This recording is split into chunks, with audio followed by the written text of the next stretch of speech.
Hi guys, నేను మీ Pavan. Welcome back to my channel guys. పిల్లర్లకి కొలతలు గీస్తున్నాడు.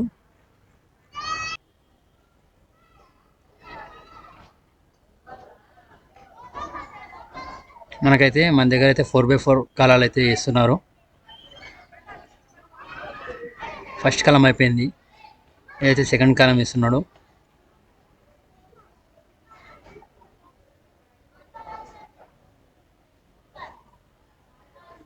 చూడండి గాయస్, ఇది తాడకాలం.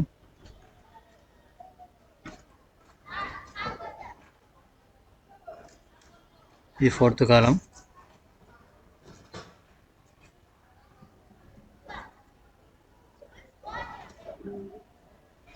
గ్యాప్లో మన దగ్గర సైకిల్ కూడా మనం తెప్పించాము. సైకిల్ వచ్చాయి. చూడండి గాయస్, సైకిల్ చూపిస్తాను మీకు ఇంకా ముంగటికి వెళ్ళి చూపిస్తాను. చూడండి.